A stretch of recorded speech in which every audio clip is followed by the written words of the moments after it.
En este tiempo vamos a continuar analizando el capítulo 2 de este fascinante libro de Apocalipsis, donde habla sobre el mensaje a las 7 iglesias de Asia. Ya habíamos hablado anteriormente sobre el mensaje para estas iglesias, que es prácticamente un mensaje general para todas las iglesias en todos los tiempos. También es un mensaje directo para cada una de las iglesias que existían en ese tiempo. Vemos que el Señor toma 7 iglesias que representarían cómo estaba el cristianismo en ese tiempo y cómo ha estado en todos los tiempos. Pero también, de acuerdo a algunos eruditos, también esto representa que durante todo este tiempo, la era de la iglesia, hay épocas en que una de estas características de estas iglesias era más acentuada que las demás, ¿no? Y de acuerdo a los eruditos, estábamos viviendo ahorita en los tiempos de la última iglesia. Y ya habíamos analizado la iglesia de Éfeso, que es la iglesia del primer siglo, la iglesia de la era apostólica, y también ya habíamos analizado la iglesia de Esmirna, que era el tiempo de las persecuciones, allá a finales del primer siglo hasta inicios del cuarto siglo, año 312 después de Cristo aproximadamente, cuando ya se establece el cristianismo como religión oficial del Imperio Romano. En este tiempo vamos a examinar los versículos 12 al 29 que corresponden a 2 iglesias más, la iglesia de Pérgamo, a la cual vamos en este momento a introducirnos. La iglesia de Pérgamo, en la actualidad, sobre las ruinas de Pérgamo existe una ciudad que se llama Bérgama, y la palabra Pérgamo significa matrimonio consumado. Pérgamo ocupaba un lugar único en Asia. No se encontraba en ninguna de las carreteras que conducían o principales como Éfeso y Esmirna, pero históricamente era la ciudad más importante de Asia. La razón era de que cuando el apóstol Juan estaba escribiendo a esta iglesia, Pérgamo 400 años antes era la capital de esa provincia. Y allá por el 282 a.C. se la hizo capital del reino de los Seleucidas, cuando correspondía al imperio griego, después de la muerte del famoso Alejandro el Grande, cuando sus 4 generales se repartieron el vasto territorio griego, y Seleuco quedó lo que actualmente es Turquía, Siria y Líbano, por ahí, ¿ok? Entonces, pero en el 282 siguió siendo la capital, hasta el año 133 a.C., en que murió Atalo III, dejándole sus dominios a Roma. De esos dominios, Roma formó la provincia de Asia, y Pérgamo siguió siendo la capital. Su posición geográfica, miren, aquí está Pérgamo. Pérgamo está, de acuerdo a Google Maps, a las carreteras actuales, está a 112 kilómetros al norte de Esmirna, ¿no? Su ubicación, como ustedes pueden ver, hacía que Pérgamo era impresionante. Estaba construida en una alta colina que dominaba el valle del río Caico. Ahí vamos a ver que desde Éfeso hasta Bérgamo actualmente son aproximadamente 186 kilómetros, ¿ok? Y ahí vemos la ciudad antigua de Pérgamo, y la foto es tomada desde la ciudad de Bérgamo, una ciudad moderna ahí en Turquía. Como ustedes pueden ver, era una colina y que no era de fácil acceso a la colina, por eso era única, ¿ok? Y desde la cúspide donde estaba la antigua Pérgamo, como ustedes pueden ver aquí parte de las ruinas de la ciudad de Pérgamo, y desde la cúspide se puede ver todo el valle del río Caico, ¿ok? Y desde la cima de Pérgamo se podía ver el mar Egeo, ¿ok? Pero cuando hay buen tiempo y no hay mucha polución. Y como ustedes pueden ver actualmente, es un sitio turístico en donde han puesto un teleférico para poder llegar allá, o puede ir uno en vehículo.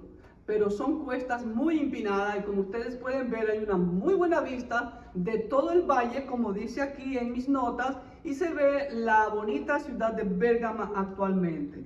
Ahora, Pérgamo no podría llegar nunca a tener la importancia como Éfeso o Esmirna, pero como centro cultural la sobrepasaba a ambas. ¿Por qué? Porque en Pérgamo era famosa su biblioteca, que contenía no menos de 200,000 rollos de pergamino.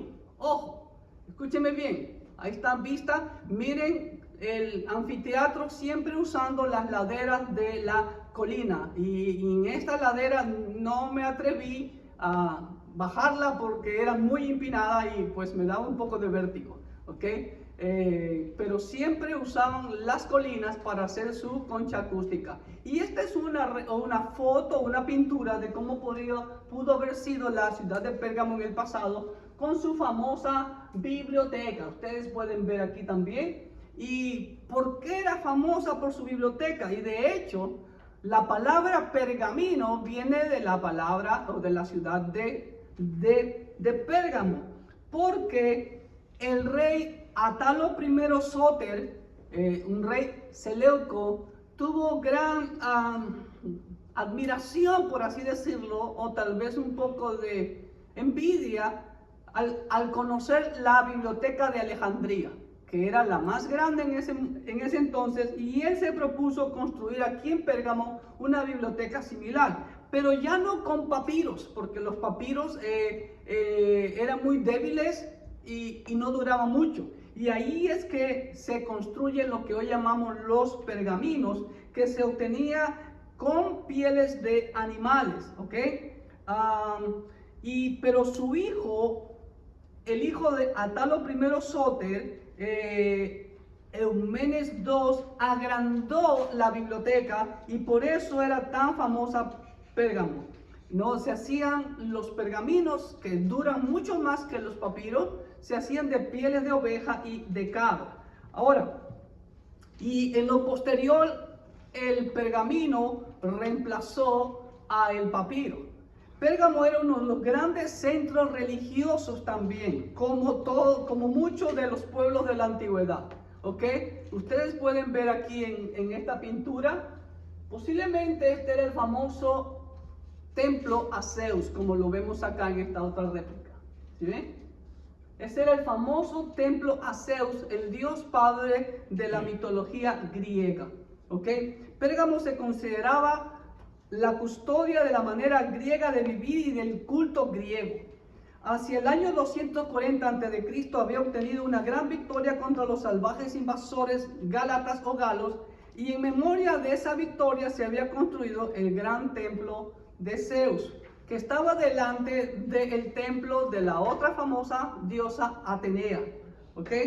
Pérgamo estaba especialmente conectada con el culto de Asclepio, pero acá en español lo conocemos más como Esculapio, ¿ok? El cual era el dios de la sanidad. Y sus templos, escúchenme bien, los templos de Esculapio o de Asclepio eran la versión primitiva de los hospitales en el mundo antiguo, ¿ok?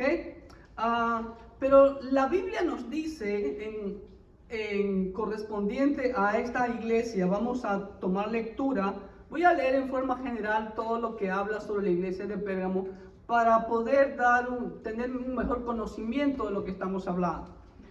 Apocalipsis 2, del 12 al 17 nomás, son 6 versículos que menciona solo esta iglesia. Dice: y escribe al ángel de la iglesia en Pérgamo, el que tiene la espada aguda de 2 filos, dice esto: yo conozco tus obras y dónde moras, donde está, escuche bien, donde está el trono de Satanás, pero retienes mi nombre y no has negado mi fe, ni aun en los días en que Antipas, mi testigo fiel, fue muerto entre vosotros. ¿Dónde mora Satanás? Segunda mención de que Pérgamo era el trono o donde habitaba Satanás. Pero tengo unas pocas cosas contra ti, que tienes ahí a los que retienen la doctrina de Balaam, que enseñaba a Balac a poner tropiezo ante los hijos de Israel, a comer de cosas sacrificadas a los ídolos y a cometer fornicación. Y también tienes a los que retienen la doctrina de los nicolaitas, la que yo aborrezco. Por tanto, arrepiéntete, pues si no, vendré a ti pronto y pelearé contra ellos con la espada de mi boca. El que tiene oído, oiga lo que el Espíritu dice a las iglesias.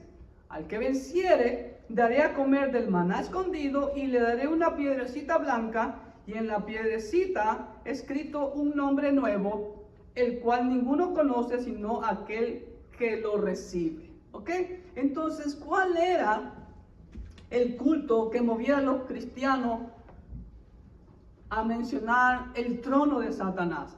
Algunos eruditos han pensado que era la adoración al dios Esculapio, porque ustedes pueden ver cuál es el símbolo, la serpiente. ¿Ok? Y hasta el día de hoy se lo usa, pero es muy poco probable que haya sido eso por lo cual se le llamó a Pérgamo el trono de Satanás. Más bien, Pérgamo era el centro administrativo de Asia del Imperio Romano para la provincia de Asia. Y en eso, siendo el centro administrativo, estaba el culto para el César. De hecho, se había construido, ¿sí?, un templo para el César. Entonces, posiblemente por eso se le llamaba la sede de Satanás, ¿ok? Porque los cristianos eran obligados a pena de muerte, de que si no nombraban al César como el Curios o el Quirios, ¿ok?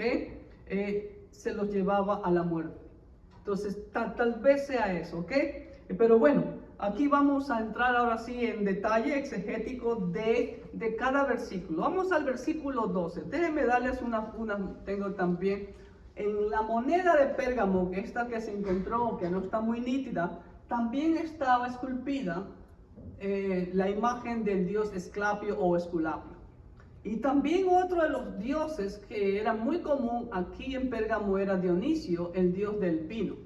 ¿Okay? Y hay unas fascinantes ruinas en esta preciosa colina, difícil para acceder hasta allá arriba. Mi pregunta es, ¿cómo llevaban el agua hasta allá? Bueno, ahí están. Pero si hoy se ve tan preciosa esas ruinas, imagínense hace 2000 años atrás, ¿no? Y algo muy importante, esta figura. Como les mencionaba, había un templo, había un culto al César, dedicado al César. Y había mucha reverencia para los romanos y para los soldados romanos, como lo podemos ver aquí en de lo que queda de un monumento a un centurión romano, a un capitán romano. No lo sabemos, ¿ok? Vamos al versículo 12 en nuestra Biblia. Nuevamente dice así: y escribe al ángel de la iglesia en Pérgamo. Muy bien, como le mencioné en la carta a Éfeso, podemos nosotros observar también aquí la primera parte, que es la dedicatoria. Escribe al ángel de la iglesia en Éfeso. Como ya vimos en la carta a Éfeso, eso puede ser una mención para los pastores, ¿ok? Que somos los mensajeros. La segunda parte del versículo 12 dice: el que tiene la espada aguda de 2 filos dice esto. Ojo, ¿por qué el Señor se identifica como el que tiene la espada aguda de 2 filos? ¿Saben por qué? Porque, vamos a la nota, ¿ok?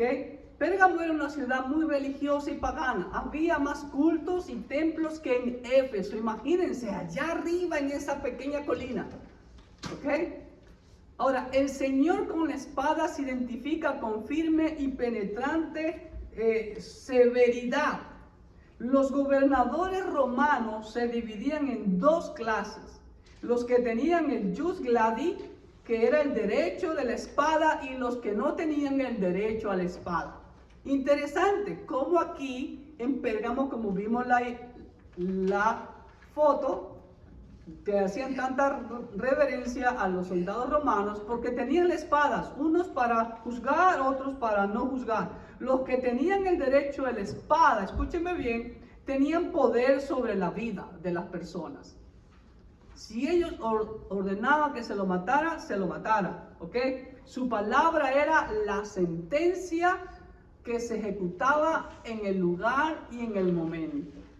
Entonces nuestro Señor Jesucristo, el Cristo resucitado, es el que realmente, es el que verdaderamente tiene la espada aguda de doble filo, que todos sabemos que es la palabra de Dios. Ahora, ojo lo que dice. El que tiene la espada aguda de dos filos dice esto, como dice Hebreos 4:12, ¿no? Porque la palabra de Dios es viva y eficaz, es más cortante que toda espada de dos filos, que penetra hasta partir el alma, las coyunturas, los tétanos, etcétera, etcétera, para corregir, como dice el apóstol Pablo también, para instruir, etcétera, etcétera. Ahora, pero cuando la espada, la palabra de Dios, no es usada por la iglesia, entonces la misma palabra es juicio contra la iglesia. Cristo vendrá y la usará por sí mismo en juicio divino contra la iglesia o contra los que se quieran llamar iglesia, ¿ok? Porque hoy en día todo el mundo se dice cristiano, ¿ok? Como dice 2 Timoteo 3:16-17, ¿para qué es útil la palabra de Dios? Hebreos 4:12 y Apocalipsis 19:15. Lo voy a leer aquí textualmente, lo que dice que de su boca sale una espada de dos filos. Apocalipsis 19:15. Permítanme un ratico.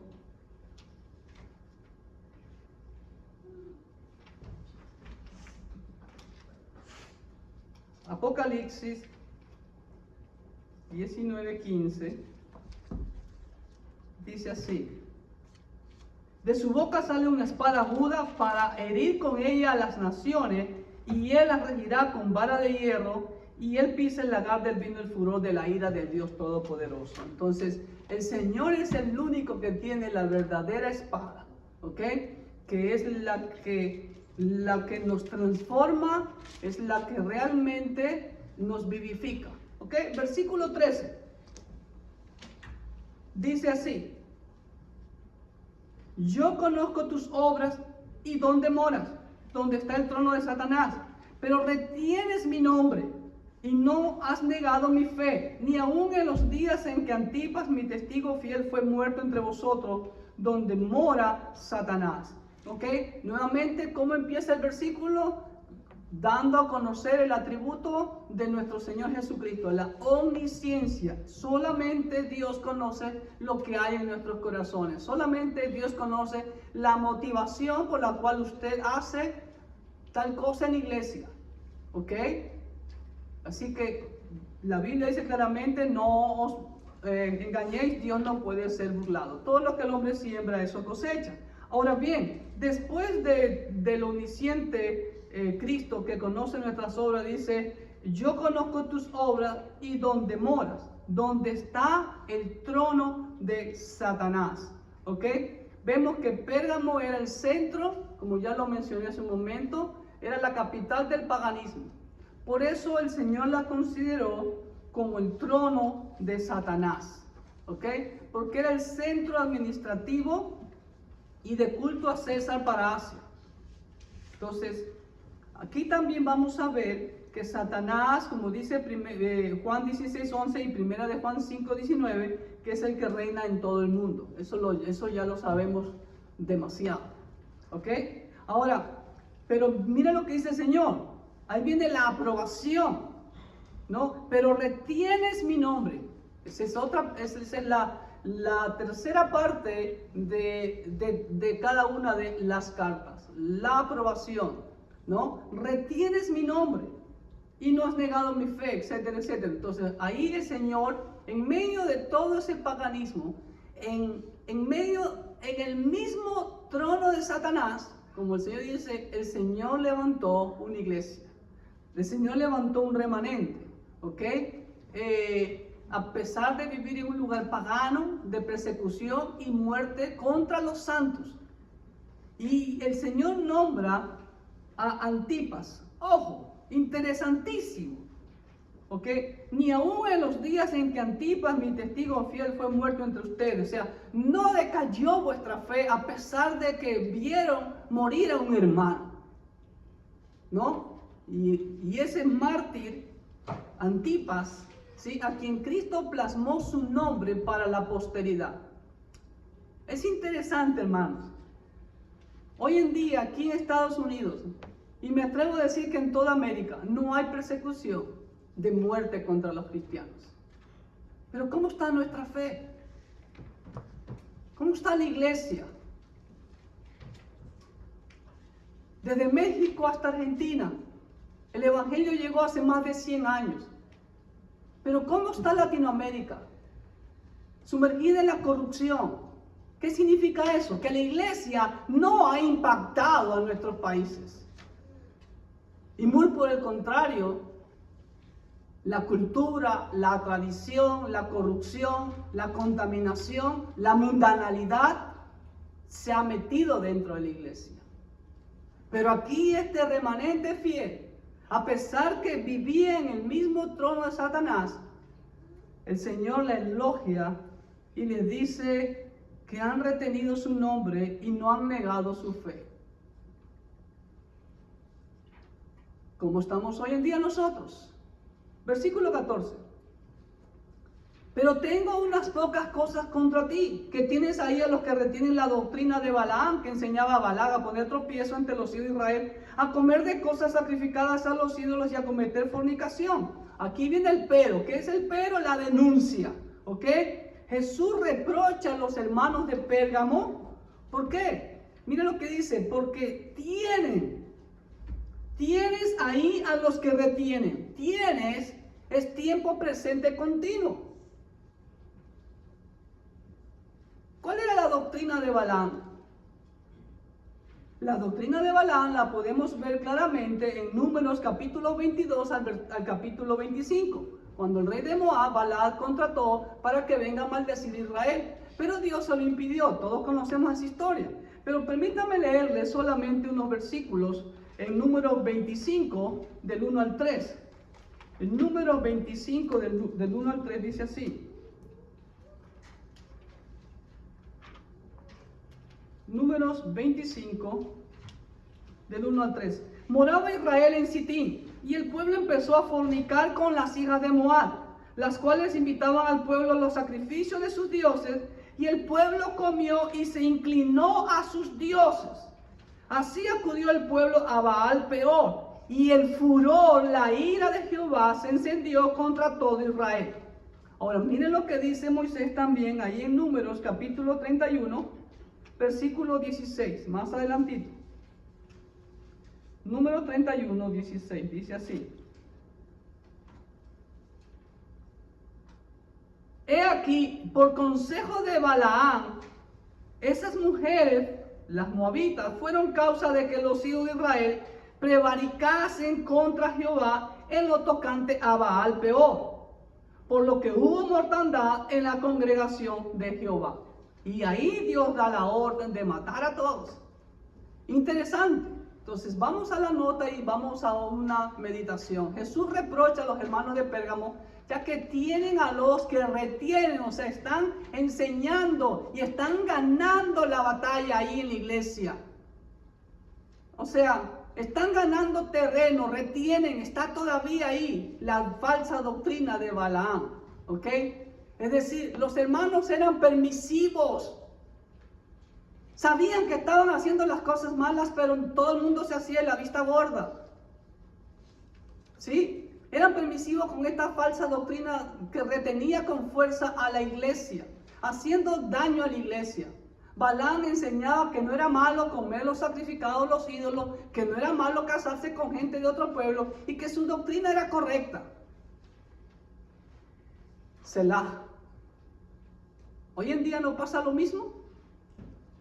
Hoy en día no existe la doctrina de Balaam dentro de la iglesia, que a lo bueno le llaman malo y a lo malo le llaman bueno.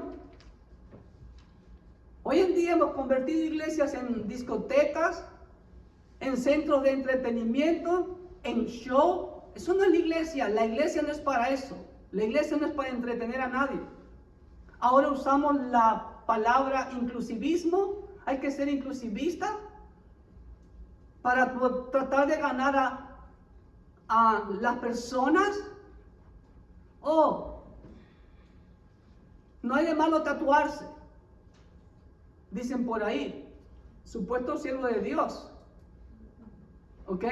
Para ganar a los tatuados. Entonces mi esposa va a hacerse prostituta para ganar a las prostitutas.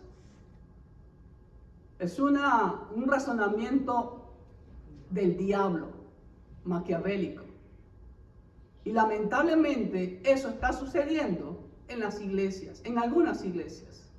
Hemos metido el mundo, pero lo más triste es el chisme, la murmuración, la división, los celos, la envidia, el orgullo. Y conocemos a las personas dentro de la iglesia y, el hermano es así, el hermano es así, o la hermana es así, y nos quedamos calladitos. Somos cómplices de ello. Eso lo enseña la Biblia. Versículo 15. Dice así. Y también tienes a los que retienen la doctrina de los nicolaitas, la que yo aborrezco.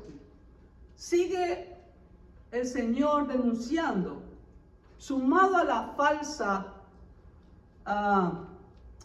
doctrina de Baal, estaban los nicolaitas. Ya expliqué en el estudio anterior, Nicolaos viene de Nike, la diosa Nike, y Laos, pueblo, el que conquista a los pueblos. Tanto Balaam y los nicolaitas o Nicolaos es lo mismo, tienen el mismo significado. ¿Qué es lo que quiere decir? Meten costumbres paganas dentro de la iglesia. Tienes ahí a los que retienen la doctrina de los nicolaitas. Tenían a los de Balaam y a los nicolaitas. Y dice la Biblia claramente que el Señor aborrece. No aborrece a los nicolaitas, escúcheme bien, sino las prácticas de los nicolaitas. Hoy en día se han metido tantas prácticas y que son tan comunes en la iglesia, como el Halloween inclusive, que queremos disfrazarlo de alguna manera, y tantas fiestas paganas, tantas cosas, bailes dentro de la iglesia. Hemos permitido inclusive a las pastoras dentro de la iglesia, ¿ok? Todo eso es parte de la doctrina de Balaam y de la doctrina de los nicolaitas. Vamos a la nota. Sumado a la doctrina de Balaam estaban los nicolaitas bien arraigados en la iglesia de Pérgamo. Al contrario de Éfeso, que los hermanos de Éfeso sí denunciaban a estos corruptos, como ya lo vimos en el estudio de la carta a Éfeso. Estos que trastornaban la iglesia decían ser cristianos, pero andaban mundanamente. No es malo tomar. ¿Qué es una cerveza? Si la Biblia dice no te emborraches. No es malo esto. Que comprar caramelos y dar a los niños que vienen a tocar la puerta, no es nada de malo. Estás participando, dice la Biblia, en las obras infructuosas de las tinieblas. No es malo ponerme una camiseta que tiene algún logo de los homosexuales. ¿O sí? ¿No es malo? Bueno, la Biblia dice totalmente lo contrario. Y esa mundanalidad que está dentro de la iglesia enfrentó el juicio de Dios como Israel en el desierto. Por eso Israel se quedó en el desierto. Balaam podría derivarse de dos palabras hebreas, que es Bela, que significa conquistar, y Hayam, que es el pueblo. Así que los dos nombres, Balaam y Nicolás, son lo mismo. Así que, ¿qué nos enseña este versículo? Que hay que reprender todas esas doctrinas. Pero es triste, como dice Pablo, que algunos la practican y aún lo enseñan a otros. Es lo más triste. Y a veces personas que tienen siglos en la iglesia. El hecho de que usted tenga siglos en la iglesia no le da autoridad a que usted tergiverse la escritura. Mientras más años y más crecido estoy en el Señor, más y más apegado debo ser a la palabra de Dios. Versículo 16. Dice así: por tanto, arrepiéntete, pues si no, vendré a ti pronto y pelearé contra esos que andan corrompiendo la iglesia con la espada de mi boca. Aquí que vemos, el por tanto, vemos aquí la exhortación. El Señor exige, ¿qué cosa? Un arrepentimiento inmediato. ¿Ok? Si no, vendría el juicio. ¿Contra quién va a venir el juicio primeramente? Contra el líder de la iglesia, contra el ángel de la iglesia, porque dice, escribe al ángel de la iglesia. Contra usted, pastor, si me está viendo. Contra usted es el juicio de Dios si usted es permisivo en su iglesia de que hayan todas estas mundanalidades dentro de su iglesia. ¿Ok? Y después, por ende, contra la congregación que sigue ese mal ejemplo. ¿Ok? El Señor mismo vendrá en su gloria y hará guerra total contra los herejes, contra los falsos maestros, contra los impíos, como lo dice claramente Mateo 7, 21 a 23. No todo el que me dice Señor, Señor entrará al reino de los cielos, sino aquel que hace la voluntad de mi Padre. ¿Ok? Lo mismo también vemos allá en Apocalipsis 19, del 15 al 16. Así que el Señor exige un arrepentimiento inmediato. ¿Cómo está la iglesia hoy en día? Es triste ver cómo la iglesia cada día se hunde más en la mundanalidad. Es triste. 17, versículo 7. El que tiene oído, oiga lo que el Espíritu dice a las iglesias. Al que venciere daré a comer del maná escondido, y le daré una piedrecita blanca, y en la piedrecita escrito un nombre nuevo, el cual ninguno conoce sino aquel que lo recibe. ¿Ok? Aquí vemos nuevamente el Señor, el que tiene oído, oiga lo que el Espíritu dice a las iglesias. Esa frase que la vemos en las 7 cartas. ¿Ok? Lo que está diciendo aquí el Señor nuevamente es la exhortación a obedecer. ¿Ok? A obedecer. No solamente ser oidores, como dice la Escritura. Dios no quiere oidores, Dios quiere hacedores de su palabra. Y nuevamente vemos la condicionante, ¿no? El que tenga oído, el que quiera obedecer, el vencedor, no para todo el mundo, al vencedor. Y ya hemos visto quién es el vencedor. El vencedor es aquel que refleja a Cristo con su vida, no los domingos solamente, todos los días de su vida. ¿Ok? ¿Qué se le dará al vencedor? El maná. ¿Qué era el maná? Era el alimento por la cual Dios alimentó a Israel durante 40 años. Significaba también eso una comunión con Cristo por la eternidad. Así como todos los días tenían el maná, excepto el día de reposo, el Shabbat, no sábado, ¿ok? Significaba que el Señor estaba pendiente de ellos, ¿no? El Señor proveía para sus necesidades, ¿ok? Hasta que entraron a la tierra prometida. Entonces, una comunión. Dice que también... Juan 6:35, el Señor dice, yo soy el pan que descendió del cielo. Una piedrecita blanca. ¿Ok?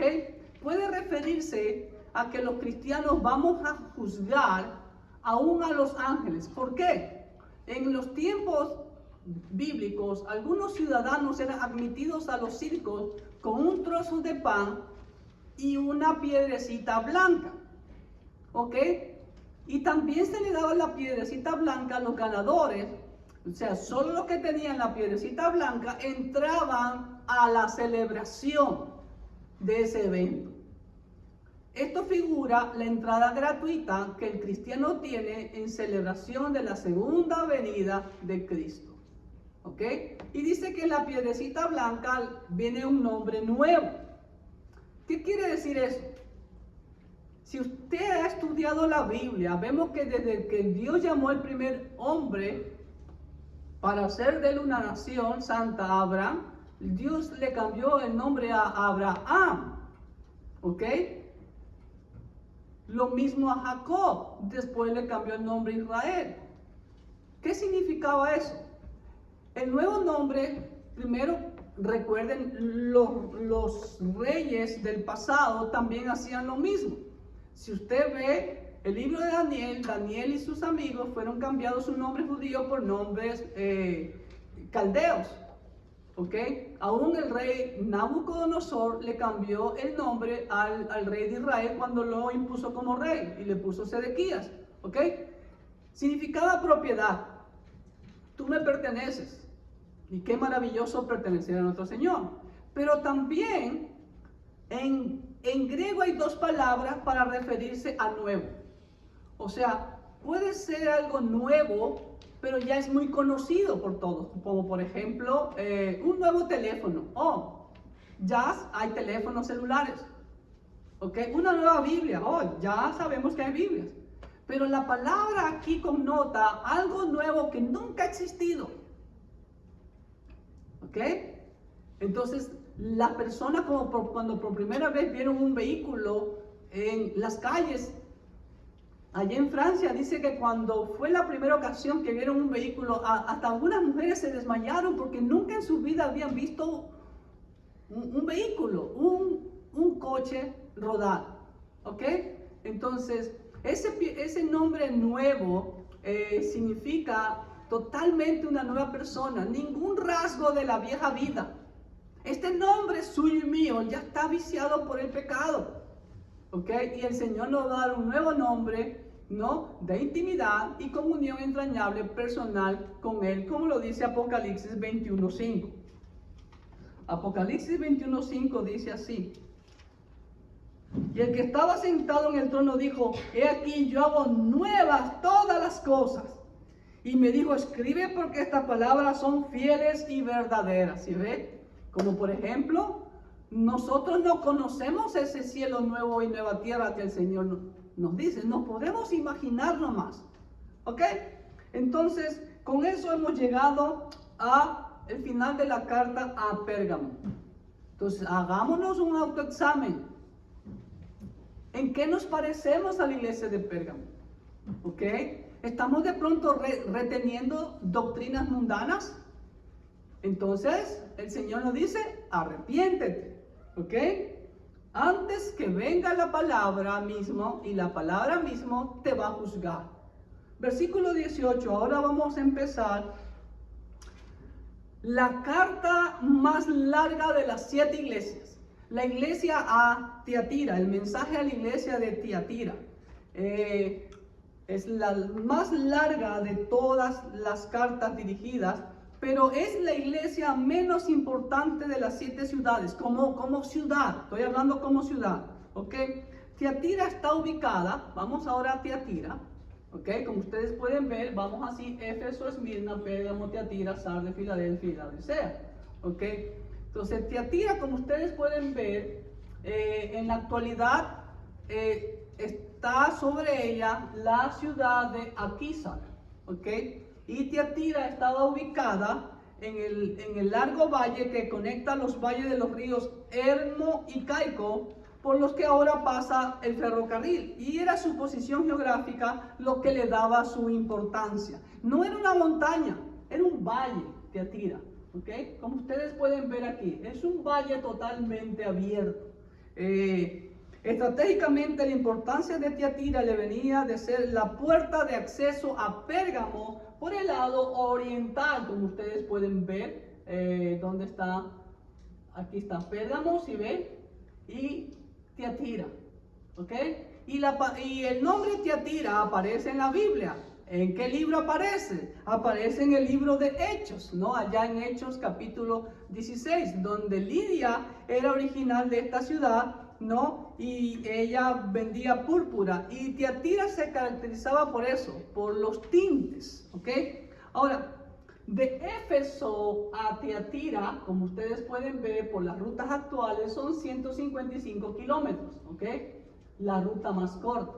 Ahora, estratégicamente, la importancia de Tiatira le venía por ser la puerta de acceso a Pérgamo.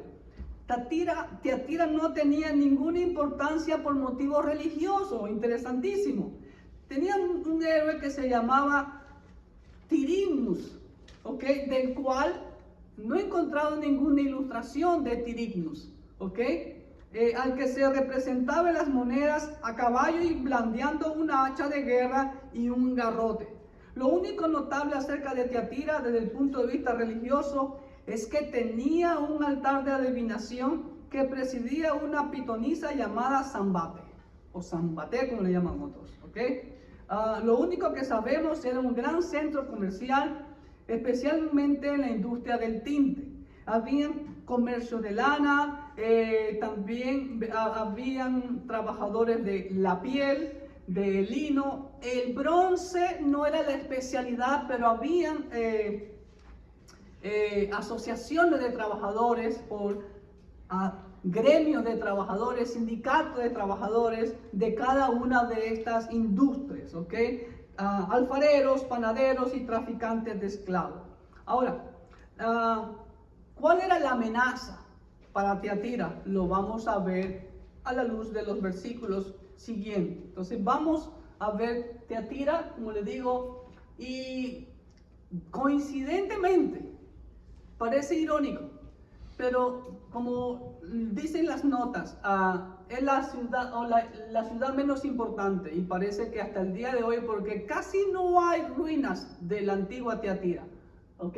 Esta es la moderna ciudad de Akhisar, ahí en Turquía, y dentro de la ciudad, como un pequeño parque, está restos de una basílica que datan del siglo II al siglo VI después de Cristo. O sea, de tiempo de Pablo o del apóstol Juan no hay absolutamente nada. Solo pocos restos, como ustedes ven, de una basílica que está dentro del centro de la ciudad de Akhisar, como ustedes pueden ver ahí, ¿ok?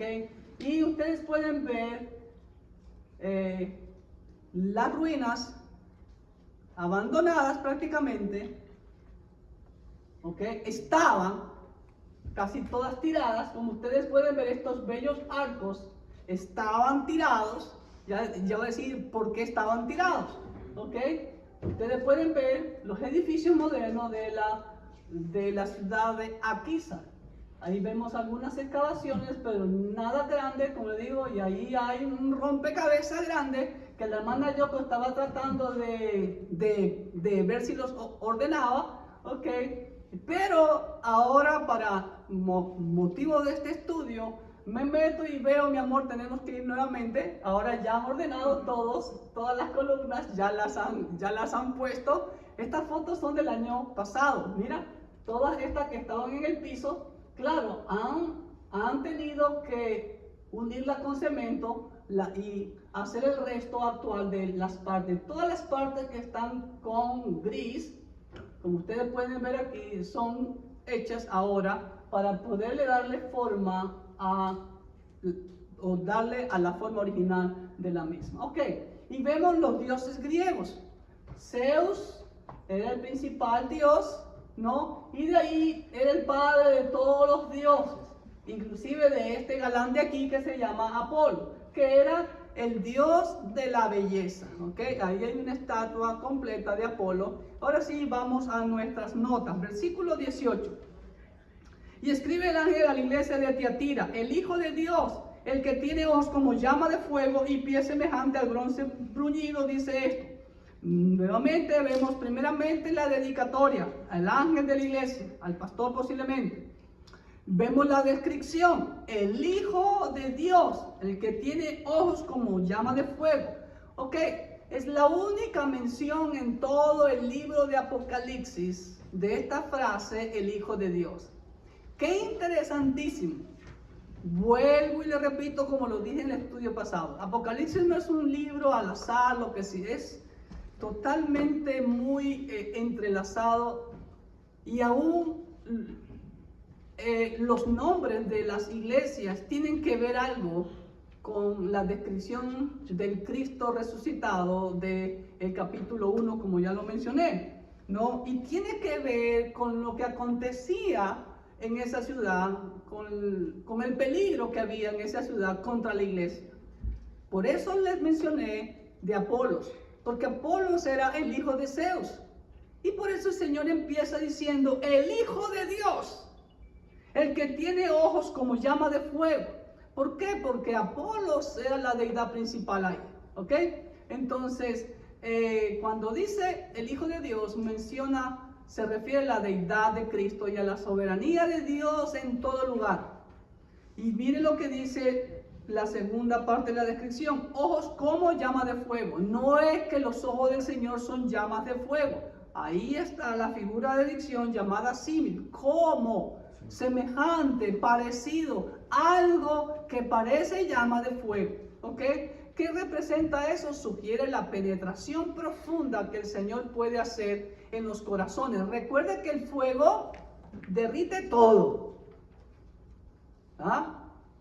Así que el Señor penetra hasta lo más profundo en los corazones y mente de los hombres. Habla de su soberanía. También dice que el que tiene los pies semejantes, otra vez un símil, ¿no? Es semejante como parecido, ¿ok? Como bronce bruñido, material muy fuerte y de hermoso brillo. Sugiere que el Señor viene en juicio a someter bajo su autoridad a todos sus enemigos. Versículo 19. Permítanme las notas.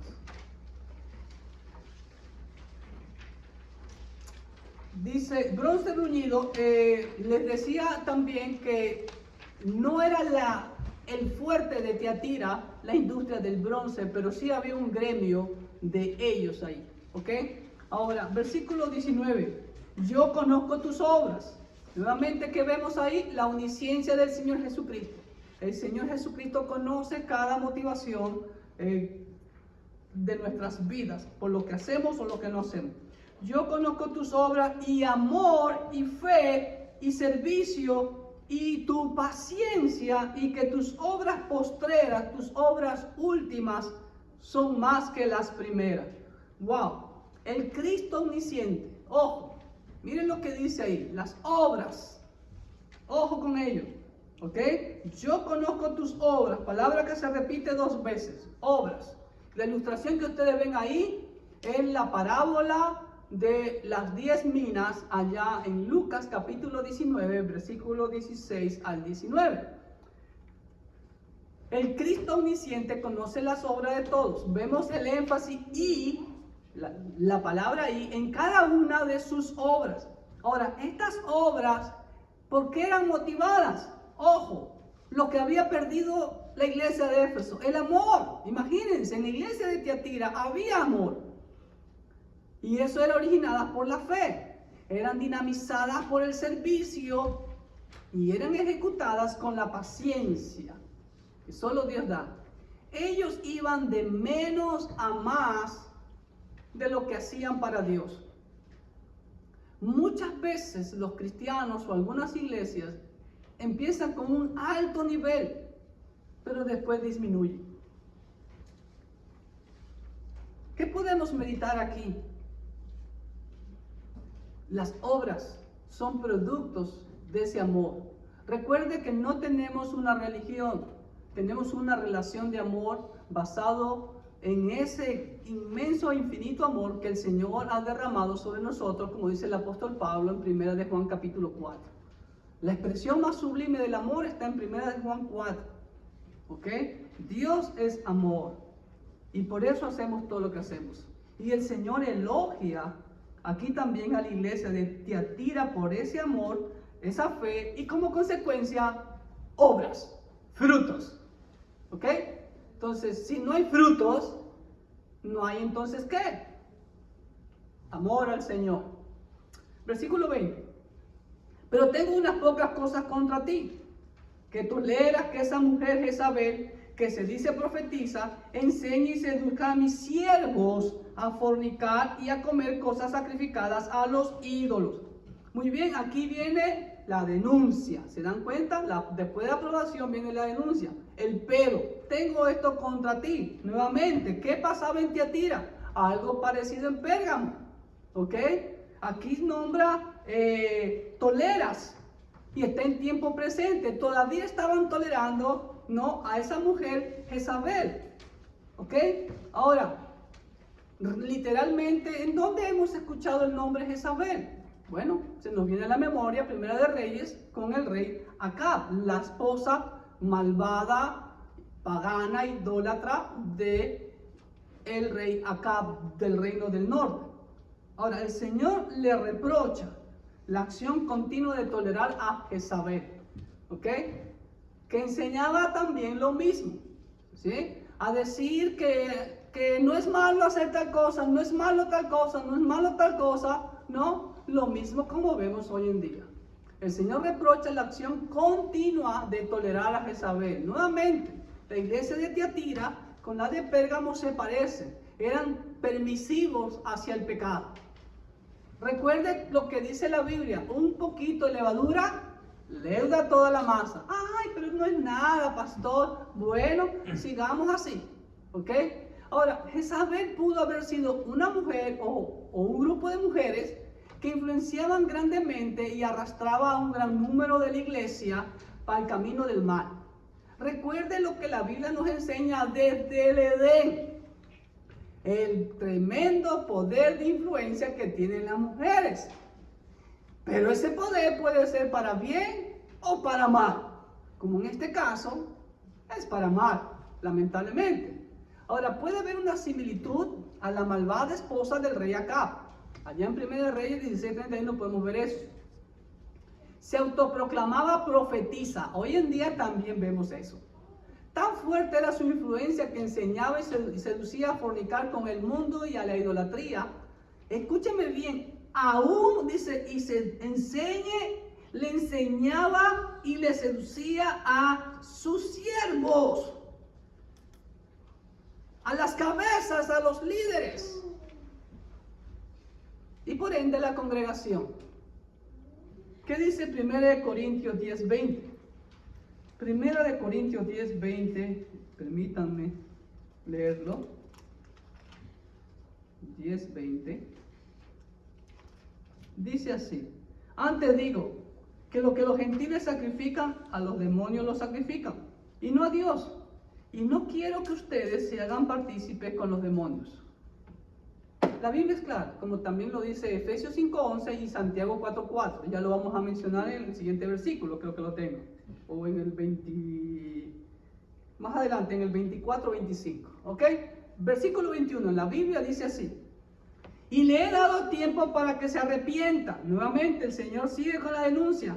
¿Ok? Le he dado tiempo para que se arrepienta, pero no quiere arrepentirse de su fornicación. ¿Qué podemos observar aquí?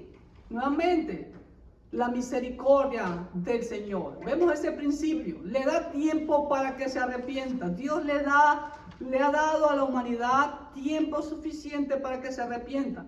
Muchos se espantan. ¿Por qué Dios ordenó matar a los cananeos cuando entraron a la tierra prometida los israelitas? Dios les dio 430 años para que se arrepientan. Qué paciencia la de nuestro Dios. Ya van casi 2000 años. Y Dios sigue dando tiempo para que este mundo se arrepienta. Pero ¿qué pasa? ¿Qué pasó con los cananeos? No quisieron. Los israelitas no quisieron. Y hoy en día la humanidad presente tampoco quiere. No quieren. Y eso es un presagio de lo que va a venir después en la gran tribulación, en donde vemos 5 veces, en esos 5 versículos, que el Señor manda su juicio, va a mandar su juicio a esta tierra incrédula y rebelde, y dice que no se arrepintieron de su fornicación. Y muchos de esos verbos están en pasado, porque recuerde que todo Apocalipsis ya está realizado, ya está consumado en la eternidad de Dios, quien no está sujeto al tiempo, a la materia ni al espacio. ¿Ok? Así que la humanidad tiene tiempo para arrepentirse. Versículo 22. He aquí, yo la arrojo en cama y en gran tribulación a los que con ella adulteran, si no se arrepienten de las obras de ella. Nuevamente, ¿sí ve? Esto es un presagio a la gran tribulación. Esa es cama de enfermos. La palabra en griego es una cama de enfermos, cama de hospital. Jezabel y sus seguidores serían arrojados en lechos de angustia y aflicción, en lugar de permitirles reposar en un sofá de pecado, por así decirlo. Puede ser que vaya de fornicación física espiritual y de enfermedad física a gran tribulación. ¿El castigo para quién es? Para el cerebro. Jezabel. Ayayay. O sea que miren cómo Cristo denuncia. Estamos hablando aproximadamente de 800 años atrás, antes de Cristo, en este caso casi 900 años antes, el Señor vuelve a mencionar que hay Jezabel dentro de la iglesia. ¡Wow! ¿Ok? Es para ella el castigo, para los adúlteros y a la descendencia de Jezabel. Miren lo que dice Isaías 57, versículos 3 al 8. Isaías 57, del 3 al 8 dice así: mas vosotros llegaos acá, hijos de la hechicera, ay, ay, ay, generación del adúltero y de la fornicaria. ¿De quién os habéis burlado? ¿Contra quién ensanchasteis la boca y alargasteis la lengua? ¿No son ustedes hijos rebeldes, generación mentirosa, que os enfervorizáis con los ídolos debajo de todo árbol frondoso? ¿Que sacrificáis a los hijos en los valles debajo de los peñascos? En las piedras lisas del valle está tu parte. Ellas son tu suerte. Y a ellas derramaste libación y ofreciste presente. ¿No habré de castigar estas cosas?, dice el Señor. Sobre el monte alto y empinado pusiste tu cama. Allí también subiste a hacer sacrificio. Y tras la puerta y el umbral pusiste tu recuerdo. Porque a otro y no a mí te descubriste y subiste y ensanchaste tu cama e hiciste con ellos pacto. Amaste su cama donde quiera que la veías. ¡Wow! Lo que le pasó a Israel, lo mismo a la iglesia. Pablo lo dice 2 veces. Lo que sucedió a Israel ha quedado como ejemplo y exhortación para nosotros, amados. Y esto es un anticipo de la gran tribulación para todos los que estén coqueteando con el mundo. ¿Ok? Vemos el atributo de la omnisciencia de Jesús, que advierte que todos sabrán que Él es el único que sabe lo que hay en el corazón de las personas y juzgará de acuerdo a lo que en ellos hay. Como el Señor lo dice en Juan 2, 24, 25, que no tenía necesidad de que nadie le dijera nada de nadie, porque Él sabía lo que había en los corazones de cada uno de nosotros. ¿Ok? Así que, hermanos, como dicen mis hermanos mexicanos, aguas. ¿Ok?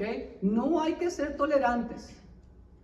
Usted tiene que denunciar y exhortar, reprender con amor y humildad a todo aquel que esté enseñando cosas diferentes a la Biblia.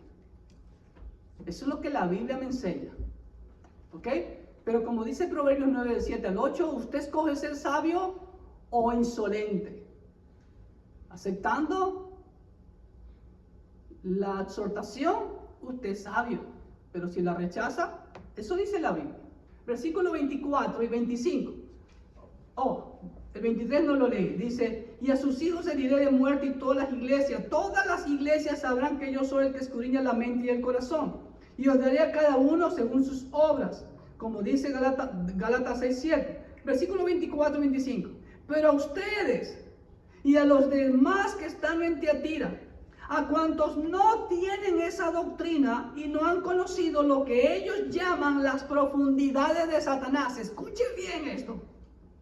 Yo os digo, no os impondré otra carga, pero lo que tenéis, retenedlo hasta que yo venga. ¡Wow! Estuve buscando una ilustración y esta me llamó mucho la atención. Miren lo que dice el Señor, ¿ok? Pero ustedes, mis amados hermanos, ¿no? Que no tienen esa doctrina ni del Balaam, ni de los Nicolaitas, ni de Jezabel. Ustedes son los que van contra la corriente. Ustedes son el remanente fiel, el que no se une a la corriente de este mundo, que van suavecitos. No, vamos contra viento y marea. Por eso escogí esta ilustración. Esa es la iglesia verdadera, la que se sacrifica, la que lucha, la que aguanta los embates de la vida, de la oposición, de la tentación, del paganismo, de la tradición y todo eso. Vemos la gracia del Señor que no impondrá castigo al remanente fiel, porque la Biblia dice: ninguna condenación hay para los que están en Cristo Jesús, Romanos 8:1. Por no participar de esta y de ninguna doctrina.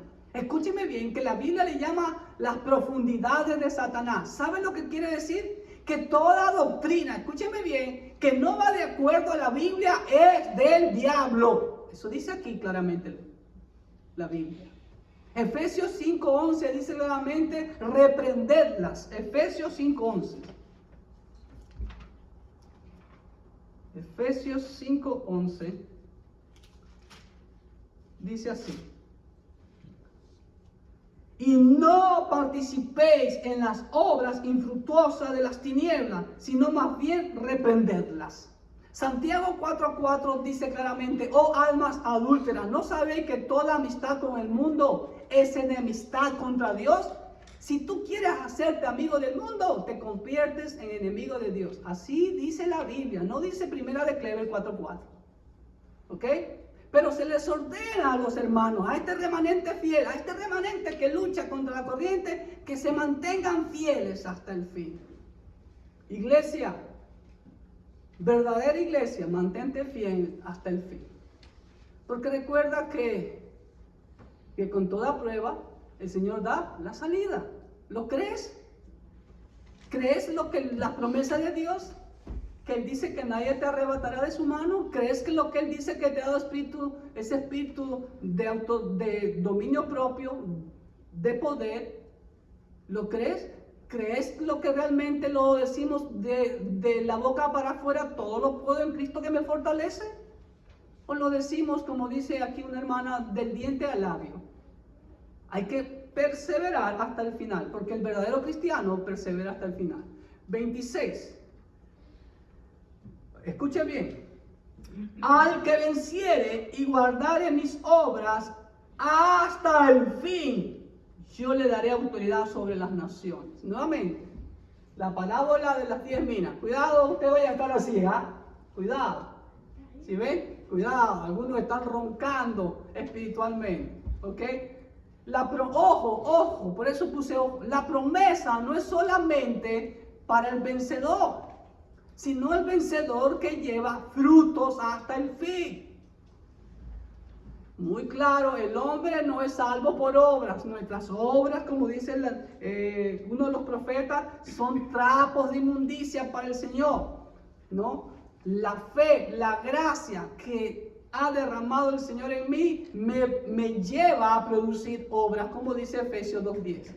El vencedor tendrá autoridad y gobierno sobre naciones en el reino milenial de nuestro Cristo, como lo enseña nuestro propio Cristo allá en Lucas 19, 16 al 19, de la parábola de las 10 minas. Amada iglesia, remanente fiel, ¿estás dando fruto todos los días? Recuerda que esa es la característica que el Señor advirtió en cuál íbamos a ser reconocidos: en que os améis los unos a los otros y que llevéis mucho fruto. Como Abel, no como Caín, que llevó un fruto. Abel dio de los primogénitos, de lo más gordo de sus ovejas. Plural, plural, plural. Frutos. ¿Ok? 27. Y las regirá el Señor con vara de hierro y serán quebradas como vaso de alfarero, como yo también la recibí de mi Padre. ¿Ok? La autoridad. ¿Sí ve? El Señor nos va a dar esa autoridad cuando el Señor venga. Pero la palabra regirá que dice aquí se traduce pastoreará. ¿Ok? Como en Mateo 2:6. ¿Ok? El pastor, recuerden lo que usaba el pastor. El pastor usaba ciertos artículos: el zurrón o la bolsita donde ponía las piedritas, ¿ok? Usaba la honda, ¿ok? Para espantar o pegarle a los enemigos que querían arrebatar a una oveja. Pero también usaba la honda para tirarle a una oveja cuando la oveja se apartaba del rebaño. Pero como las ovejas son tontitas, enseguida tienen miedo, corren al rebaño donde el pastor. Pero también usaba el cayado. El cayado era un palo largo, al final con una parte curva como un gancho, para rescatar a alguna oveja que se haya caído en algún pozo, alguna quebrada, ¿no? Y también usaba la vara, ¿ok? La vara era la que golpeaba cuando el pastor iba caminando, ¿sí? El cayado, perdón. Pero la vara era como un garrote que lo usaba para defender a sus ovejas de los enemigos y castigarlos. Ahora Cristo vendrá con esa vara de hierro, ya no a salvar, ya no en forma de siervo, ya no va a venir a ser crucificado otra vez. Él va a venir a gobernar y a juzgar. Y aquí es un cumplimiento del Salmo 2, del Salmo mesiánico. Literalmente, el Salmo 2, versículo 8 y 9 dice así. Salmo 2, 8 y 9.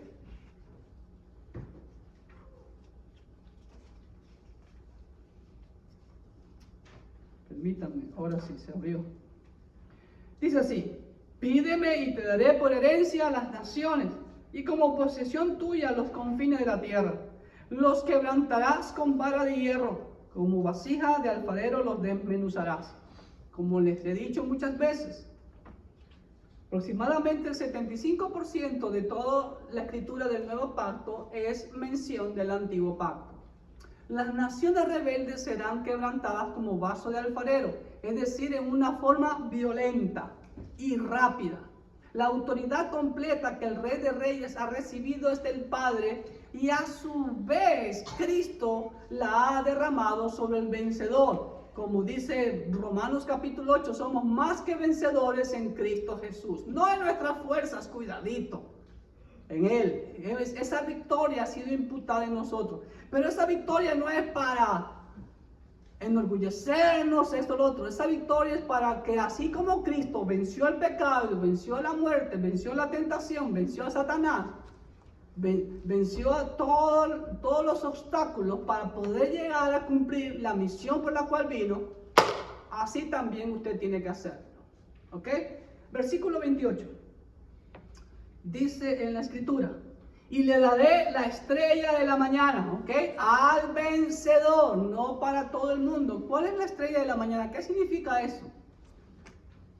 Es la que va en aumento, sí, hasta que el sol brilla en toda su plenitud al mediodía, ¿no? Cristo es la estrella resplandeciente de la mañana, la vemos allá en Números 24, 17 y también en Apocalipsis 22, 16. Los justos que en este mundo hemos sufrido, hemos sido ignorados, hemos sido despreciados, y aún como dice Pablo, lo que más le preocupaba a Pablo, los falsos hermanos, la preocupación por las iglesias, todo eso que usted ha sufrido no es en vano, hermano. Mas en el reino milenial de nuestro amo y Salvador Jesucristo vamos a brillar con la gloria que proviene del Señor. Pero ojo, cuidado. Hay que tener mucho cuidado con la similar expresión con la que se le llama a Satanás. En Isaías 14:12, miren cómo se le llama a Satanás. Cuidado, se va a confundir. Isaías 14:12. Dice así: ¿cómo caíste del cielo, oh lucero, hijo de la mañana? Él no es el lucero de la mañana, Él es el hijo de la mañana. Cuidadito, ¿ok? Como también segunda de Pedro, capítulo 1, versículo 19 dice así. Segunda de Pedro 1:19 dice así. Tenemos también la palabra profética más segura, la cual hacéis bien estar atentos como una antorcha que alumbra en lugar oscuro hasta que el día esclarezca y el lucero de la mañana salga en vuestros corazones. ¿Sí ve? El lucero de la mañana, la estrella resplandeciente de la mañana es Cristo Jesús. Amén. Así debemos de brillar. Pero recuerde que nosotros no tenemos luz propia. Nosotros somos reflectores de la luz de Cristo. Así que tenemos que estar limpios porque si un reflector, como esas señales de tránsito que hay en las carreteras, están llenas de barro o de lodo y el vehículo pasa, no van a reflejar la luz porque están cubiertas de lodo. Así que saquémonos todo, como dice el apóstol Pablo, lo que impida que la luz de Cristo gobierne más y más nuestras vidas. Y por último, miren lo que dice la frase que se ve en todas las 7 cartas. Dice: el que tiene oído, oiga lo que el Espíritu dice a las iglesias. Ahora, ¿qué llama la atención aquí? Esta frase se repite claramente en las 3 cartas anteriores: Éfeso, Esmirna y Pérgamo. Pero en este caso de Tiatira, si usted se da cuenta, La frase aparece al final, aparece después de la promesa, porque en las cartas anteriores iba esta exhortación, este llamado, ¿no? Y después venía la promesa. Pero no, aquí es al final. Ahora, ¿por qué? Según los eruditos dice que es probable que eso se debiera a que la situación en aquella iglesia era más lamentable y que solo el vencedor, escúcheme bien, prestaría atención y que el resto de la congregación, entre comillas, el resto de la llamada iglesia, se enfrentaría al juicio del Señor. Para todos es conocido que cuando venga el arrebatamiento habrá sorpresas. No todo el que está dentro de una iglesia, sentado en las bancas, va a participar del arrebatamiento. Entonces ahí viene el juicio sobre ellos. ¿Ok? Así que no espere ese momento y obedezca lo que el Señor le exhorta a la iglesia de Tiatira: arrepiéntete de inmediato. ¿Sí? Como le exhorta también a la iglesia de Pérgamo. Dios siempre llama a arrepentirlos. Y el deseo del corazón del Señor, y es más, usted y yo fuimos salvos en Cristo Jesús y predestinados a producir frutos. Si no estamos llevando frutos, tenemos que autoexaminarnos. Como ya vimos aquí que el Señor elogia a la iglesia, ¿ok? Así que pues tenemos que analizarnos si realmente estamos produciendo frutos o estamos como el hombre en la parábola de las 10 minas que tenía una sola mina. ¿Ok? Porque si no hay frutos es porque realmente no hay amor a Dios. Lo dice el versículo 19 aquí de capítulo 2. Así que el deseo del Señor y de este su siervo, que usted se mantenga produciendo muchos frutos para el Señor. En el nombre de Jesús se lo deseo. Bendiciones.